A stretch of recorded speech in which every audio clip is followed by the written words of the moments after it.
Better days are coming, you see. Visions are for you and me. Elevate your soul. Fly, come with me.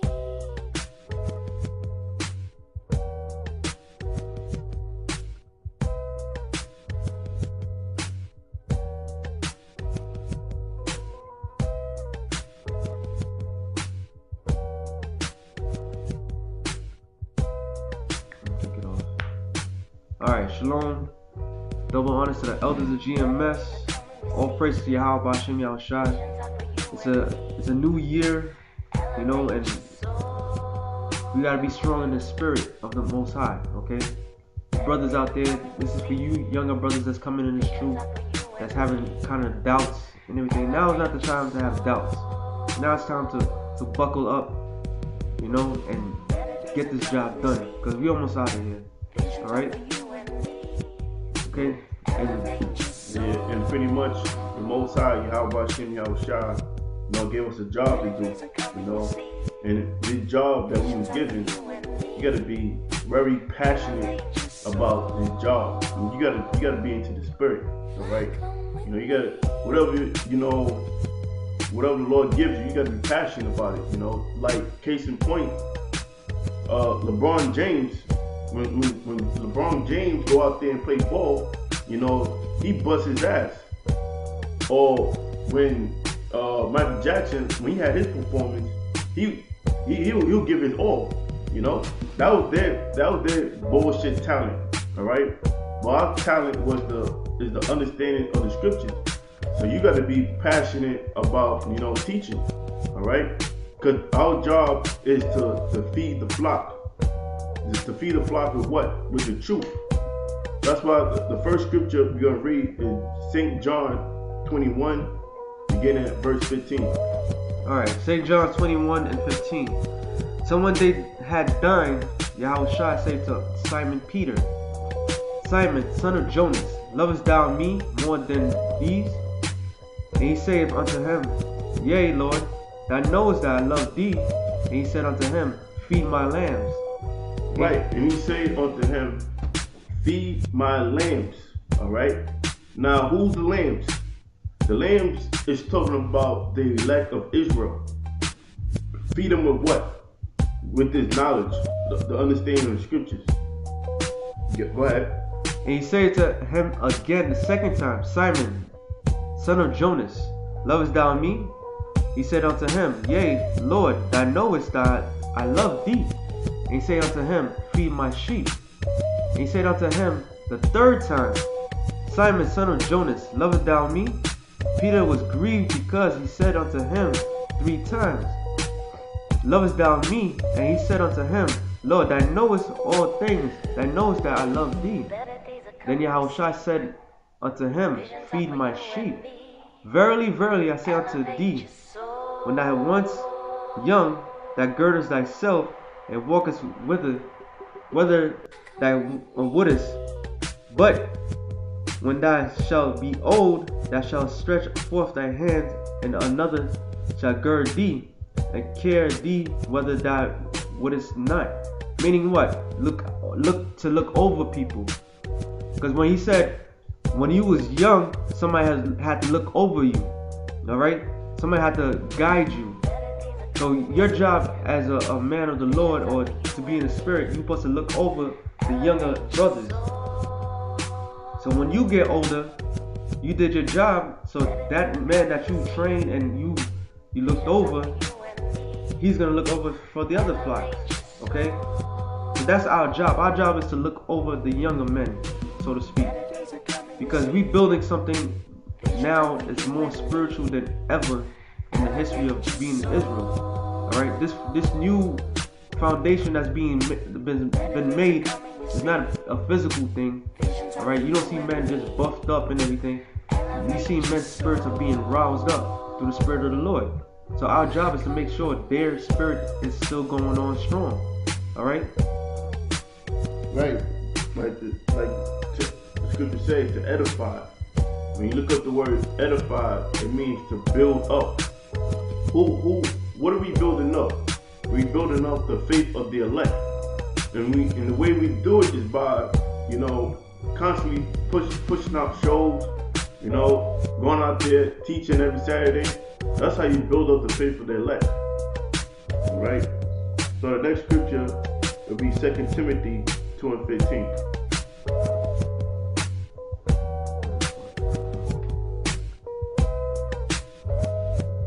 2 Timothy 2:15. Study to show thyself approved unto the Most High, a workman that needeth not to be ashamed.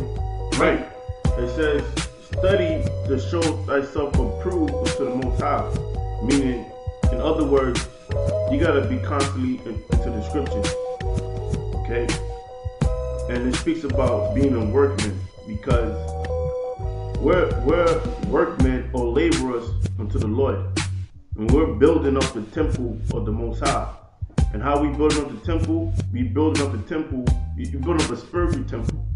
Alright? And the elect represents, each member of the elect represents a stone. Alright? And it says that needeth not to be ashamed. Because if you're studied and you constantly into the scriptures, and someone comes up to you and asks you a question, you're gonna have the answer. You know? And you have the answers, then you know what you're talking about. Because you gotta be prepared for a person to come and ask you questions. The scriptures say, be ready always to give the answer of your faith. Okay? That's why you got General, I call him General Toast Chicken, or General Gehenna. When a person comes up and asks a question, he goes on a rant. And the reason why he goes on a rant because he don't got the answer. You know? Yeah. That's why he do it. Because he's not studied. Nor does he have faith. Right. Because you know, you can study all the scripture said ever studying, never learning.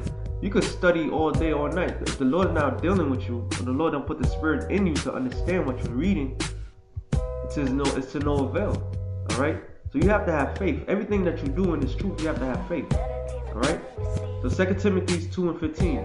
Study to show thyself approved unto the Most High, a workman that is needed not to be ashamed, rightly dividing the word of truth. Because the reason why it says rightly dividing the word of truth is because the Lord, he set his Bible as a puzzle. Alright? When you go to Isaiah 28, it says a precept must be upon precept, line upon line, here a little and there a little. Alright? Because the Bible wasn't given to everybody to know the mysteries of the Bible. It was only open up to the elect. That's why the scriptures say, if our gospel be hid, it is hid to them that are lost, which the God of this world had blinded. Because the Lord is not looking for all Israel. Like, where is that in the scriptures? Where in the scriptures says, you know, to set up a GED program for Israel and set up a food pantry? Alright? That's not in the scriptures. Go to college.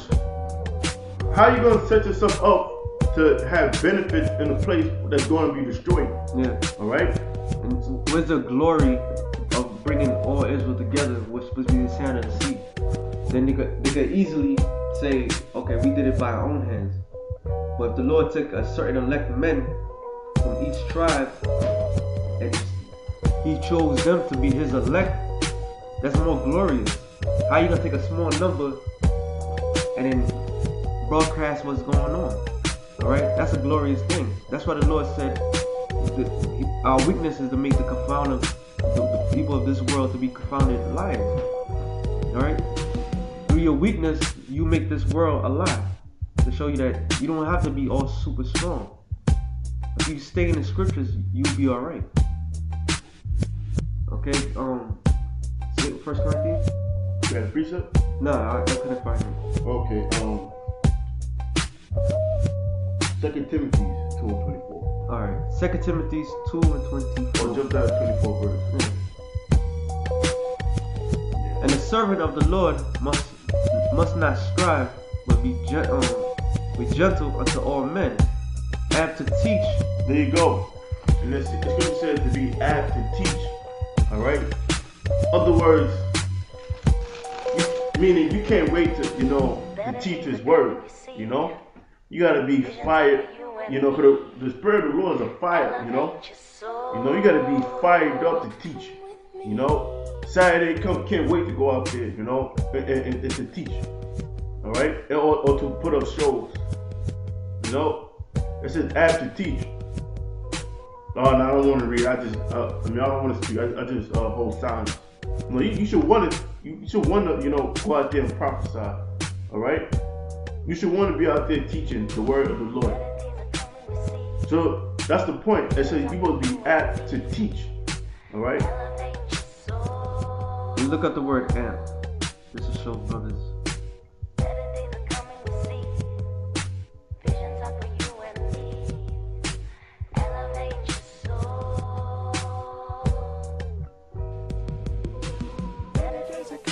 Strong's G 1317.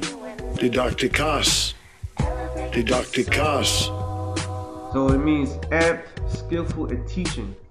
So in other words, how you be skillful in teaching, you have to be able to teach. You gotta know what you're talking about. Exactly. For you to be skillful in something, I mean, you gotta know it. You gotta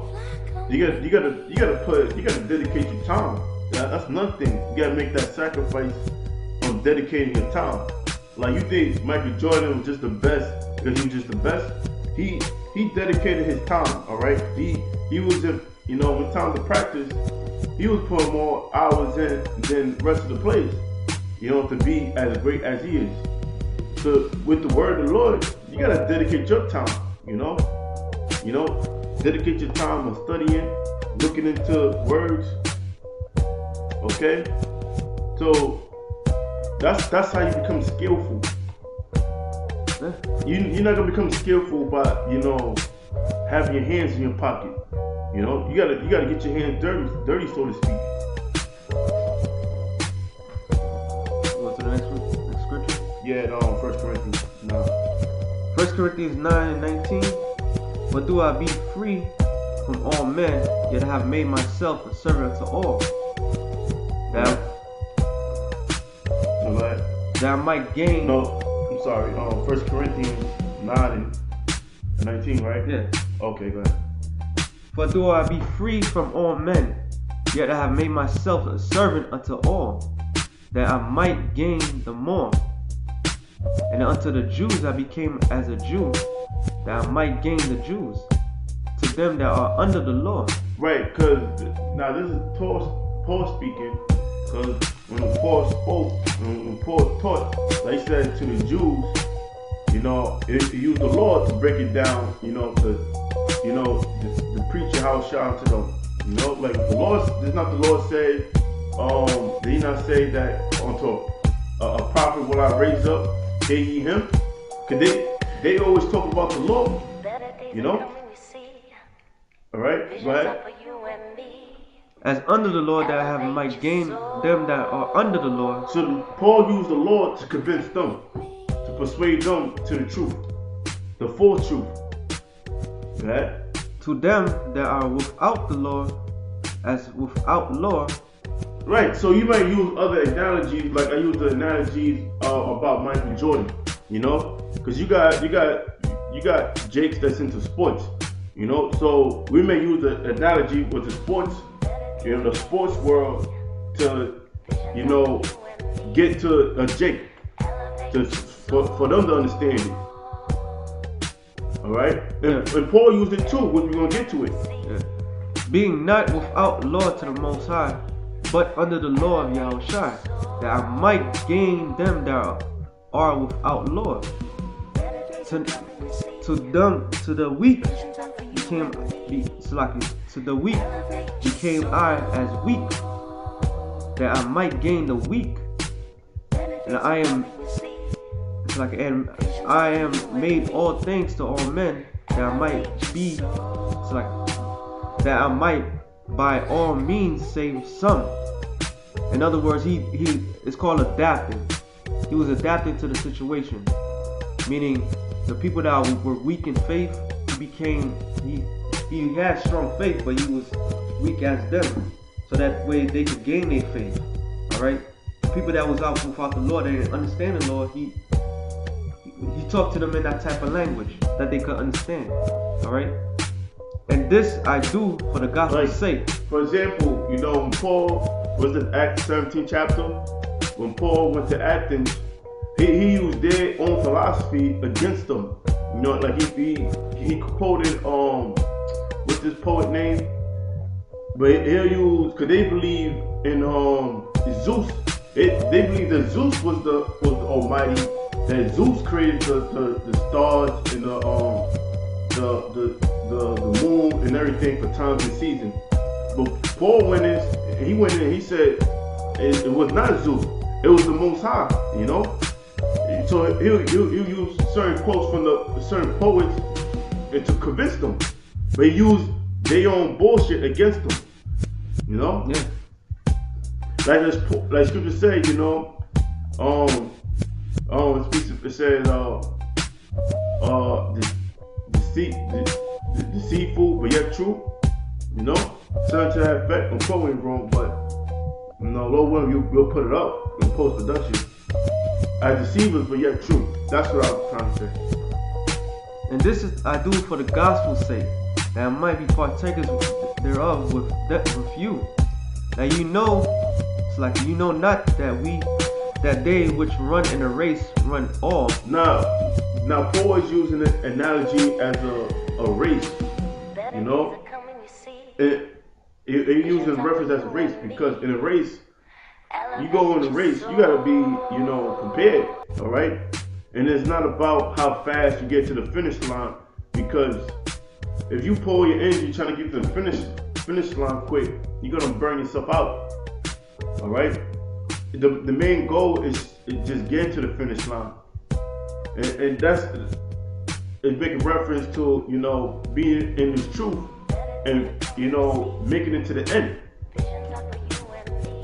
Right? Alright. But one receiveth the prize, so run that you may obtain. And every man that striveth for the mastery is a temperate. Right. It says run that you may attain. Alright? Attain what? That reward. What's our reward for remaining in the truth? Is the salvation in the kingdom of heaven. Alright? Go ahead. Alright. Read that part here. Now, okay. Know you not that they which run in the race run all, but one receiveth the prize. So run that you may obtain. And every man that strives for mastery is temperate in all things. Right, and it says, and every man that striveth for the mastery is temperate in all things, meaning he's balanced. Like before, if you're a boxer, before you get into a fight, you're not gonna go to the club before the fight, or you're not gonna have sex before the fight, or have a bunch of drinks before the fight. You're just gonna remain focused. You're gonna go over your skills or what you learned, things of that nature. Or you're not like if you're training for a boxing match or for a race, you're not gonna spend most of your time with your woman. Your mind gonna be focused on whatever thing you win. So that's what Paul means. It's temperate in all things. Meaning your mind's supposed to be focused. Like don't work like in the truth. You spend time with your woman, but you gotta keep that to a minimum. Most of your time is supposed to be spending on is the truth.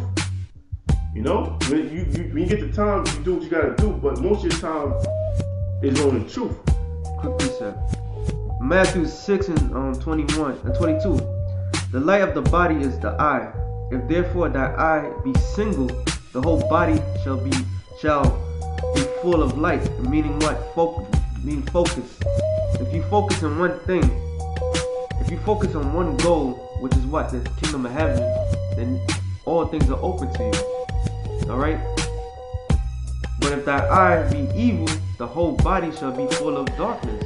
If therefore the light that is in thee be darkness, how great is that darkness? Because here's the key. No man can serve two masters. See, that's why you have to, your eye gotta be beaming, you gotta be focusing, your treasures gotta be up in heaven.